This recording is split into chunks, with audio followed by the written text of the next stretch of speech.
Kotaku is constantly trying to divide the gaming community with their personal brand of activism, and in a newer article, they have actually raised the question, is Detective Pikachu a cop in the new Detective Pikachu Returns game?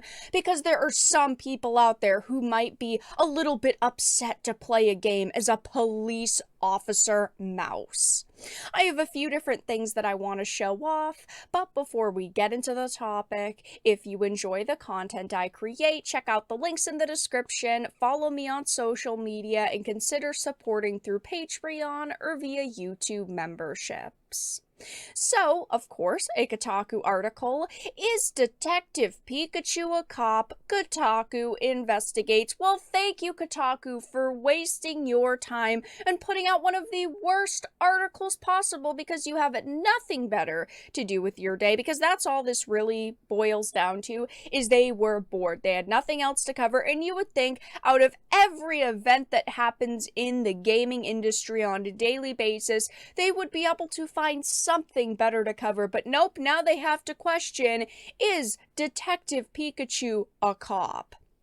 So it says Detective Pikachu Returns was out on October 6th, and it brought a new mystery for the Pokemon investigator to solve. But it also dredges up an old mystery that has plagued the character since his debut in 2016. Is he a cop? Well, the only way to solve a mystery is to look at the evidence and come to a logical conclusion. So let's put on our deer stalkers, grab our magnifying glasses, and answer the question, does ACAB include Detective Pikachu? I truly feel like I am losing my sanity having to read articles like this. This is the best they could come up with. A whole entire article on if this little yellow electric mouse having a magnifying glass puts him into the category of being a cop, so that they can be triggered over it, so that they can attack this game as much as possible.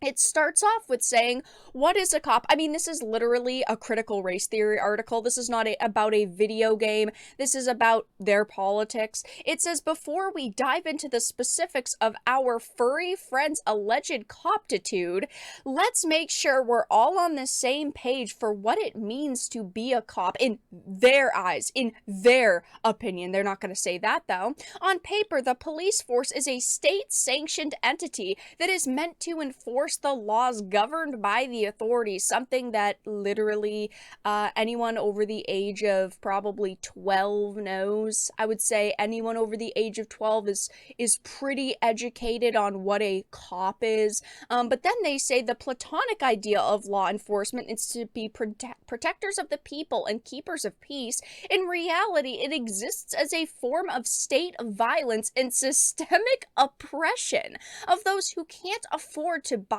their way around the system, and has historically been weaponized against marginalized communities, especially Black people in America. And yes, there have always been bad cops, as there have always been bad actors in every profession, and by the nature of their job, yes, bad cops can have a great effect on people's lives, but they present the entire institution of law enforcement in this conspiratorial manner that reads like it's out of a critical race essay, overemphasizing what certain bad actors have done and not recognize the integral part that, cops and law enforcement play in our society. And not once in this whole article do they mention all of the good they have done alongside the bad they've highlighted, which is, of course, disgraceful. And as it says, they bring up has been historically weaponized against marginalized communities, especially Black people in America. And in the history of the 20th century and before, there have been eras where there have been laws that, yes, were racist, most notably the Jim Crow era, but that time has passed. Those laws don't exist anymore, and if any do, they're obscure and forgotten, and if noticed, would be erased. This idea of systemic racism doesn't exist anymore.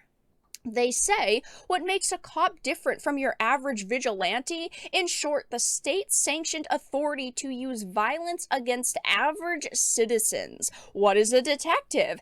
As his name suggests, Detective Pikachu is first and foremost a detective. On its own, the detective profession isn't inherently tied to law enforcement. There are private investigators who solve mysteries but lack the same state-sanctioned authority to do anything with the results. I personally have never not once looked at Detective Pikachu and gone, what is your intentions with this mouse? What do you expect us to see out of this, huh? Are you trying to shove your cop sympathy down our throats? I mean, anyone who does that clearly has some problems. Okay, if you are so upset over a mouse detective, I seriously think that you need to reassess your priorities in life, okay? Not everything is political, and this is not political. He is a little fictional character in a fun video game that has gotten pretty good reviews, but instead of just accepting that, no, they put out hit pieces like this. It goes on to say, who is Detective Pikachu really? They talk about Detective Pikachu's background a little bit and that he's just a little guy. He wears a silly little hat and cloak and he solves mysteries with a bolt of brilliance. But is Detective Pikachu a cop in the video game? Unequivocally, no. In the 3DS game, Detective Pikachu and his partner Harry Goodman are not at all tied to the Rhyme City's police department. They operate out of a private practice and they don't interfere with law enforcement superiors in the game's runtime. I mean, this is purely an attempt to demonize law enforcement to push their political narratives and victim narratives. Here's the fact: you can't have a society without law enforcement, and the more you demonize them to younger generations, or help any generation, the worse you create interactions between citizens and law enforcement in society, and this is getting ridiculous. Even if I sit here and just say, oh, let them have their opinion shouldn't be projected on archetypes in video games that are created for escapism. What they're doing is projecting their version of real-world political problems into the game. Kotaku is known for doing this, though, and it's shameful.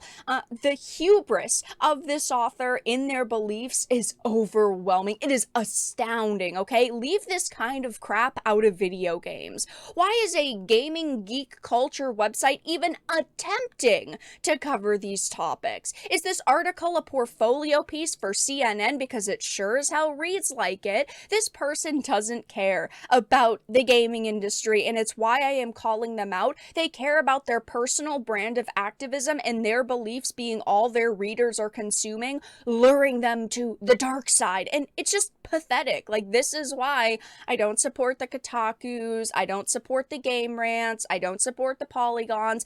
Maybe once a year they have a half-decent article that I have to reference that I'm not absolutely destroying, and it shouldn't be that way.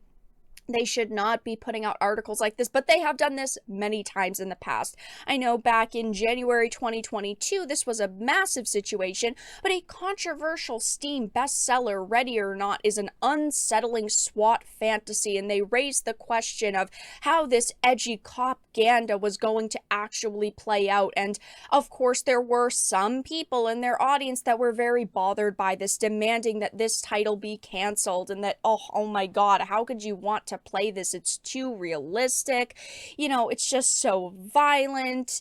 It's just not okay. This shouldn't be an acceptable game release. And they are still working on this. Void Interactive is still creating this, and they are still going to be releasing it at some point. They have not bent the knee to outrage when it comes to this title. And yes, they're talking about violent political fantasies and how offensive it is. And whenever a cop is in a video game, they write pieces like this. I mean, imagine the meltdowns these people would have if Sierra's Police Quest series from the 80s and 90s was revived. It would be hilariously absurd. But yeah, now we're questioning but Detective Pikachu is offensive or not.